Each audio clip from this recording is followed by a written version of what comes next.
Hello everyone and welcome back to my channel. I hope you're all well. So in this video I'm going to be reviewing Megamind, which is a DreamWorks superhero animated movie that tells the story from the villain's point of view. So that's very, very different because it talks about the film from a villain's point of view.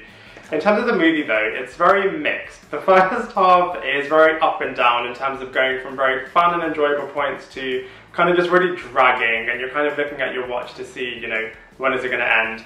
However, the second half of the movie is where it kind of picks up pace, and then it's kind of a more exciting, enjoyable watch. So, it's kind of a mixed movie, but an interesting concept.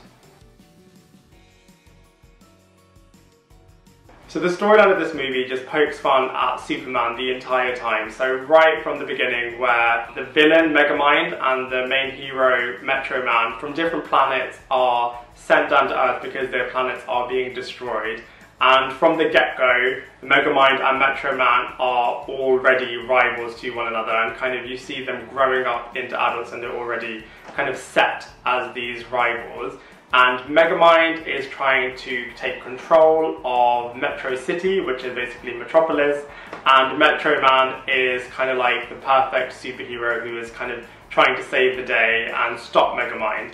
One day, Megamind kidnaps the reporter, Roxanne Ritchie, and inadvertently finds out that Metro Man's weakness is copper, his kryptonite, and actually defeats him. So his mission for his life purpose was to defeat Metro Man, and he actually defeats him. And then, he's victorious, and he's kind of celebrating this, and he's kind of taking over Metro City, and it's kind of making it like Megamind City, and then kind of achieves this, and then it's kind of like, oh, so what do I do with myself now? What is my life purpose without Metro Man? And it's really, really interesting. It's really interesting actually because Batman and the Joker kind of explored this relationship, because there was an opportunity where the Joker could kill Batman, but he says, okay, do you know what, actually I'm not going to do that, because what would my life purpose be if I kind of defeat him? So it's really interesting that this theme is taken on in Megamind. But anyway, going back to Megamind.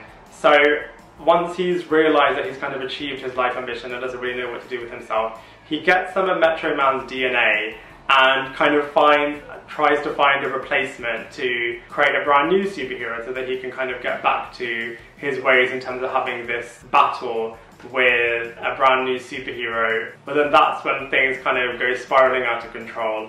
And that's kind of as far as I will say, because then obviously we'll get into spoiler territory. So that's kind of like the kind of overall synopsis of this film.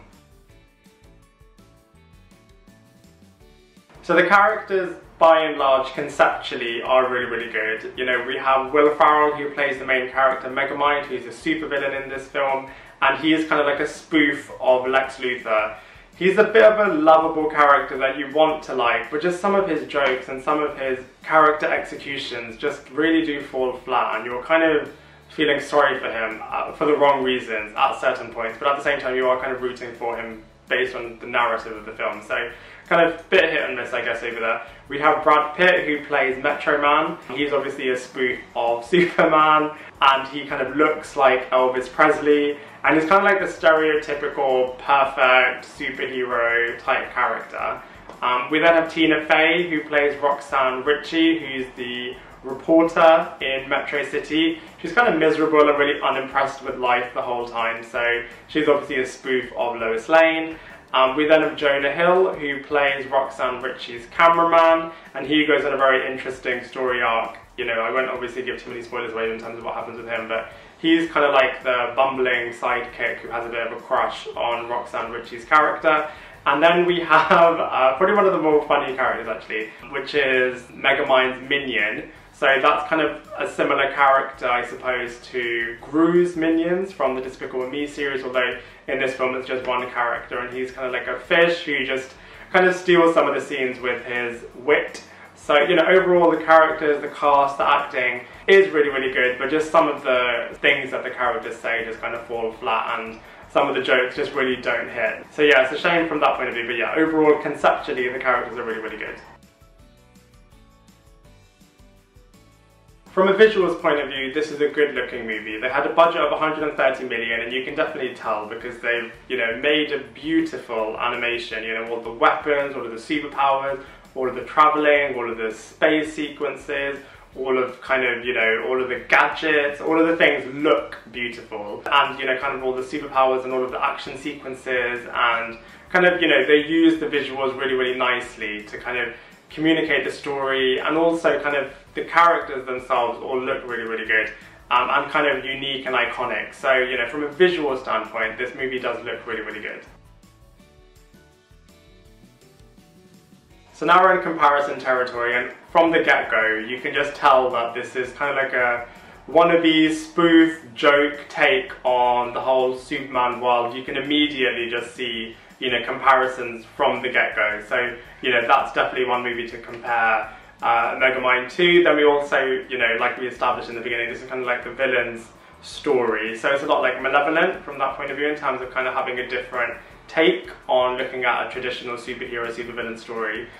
That's kind of where, you know, the potential positive comparisons are. But at the end of the day, this is an animation movie, and whilst it is good, I wouldn't say this movie is awful, but in terms of, you know, animation comparisons, there are other animations that are just way better than Megamind. We already have, you know, the excellent Incredibles franchise, we have Wreck-It Ralph, you know, Toy Story. There are just already a lot of really good contenders for good animation movies. And whilst this is a superhero animation, it is kind of, you know, unique and different, and, you know, it's different as well because of the fact that it's kind of like a villain story, but comparatively to other animation videos and movies, it's just not at the same level as kind of like the best ones. So now let's look at this movie overall. You know, conceptually this movie was, you know, such an excellent idea, and, you know, going into this movie, I just wanted it to be so much better than the end product. You know, visually it's really, really good. Conceptually it's really, really good. The characters and actors are really, really good. It's just, you know, some of the storytelling, some of the jokes, some of the aspects of this movie just really, you know, don't make it as good as it really should have been. I think, you know, from my point of view anyway, I went into it with such high expectations, and some of them were met, some of them weren't met, and because of that, my overall score for Megamind has to be 5.5 out of 10. And there you have it. Thank you very much everyone for watching my review of Megamind. I'd love to hear what you think. I'm sure you disagree with a lot of things that I said in this movie review video, so please let me know what you think in the comment section below. Otherwise, I look forward to seeing you in my next video.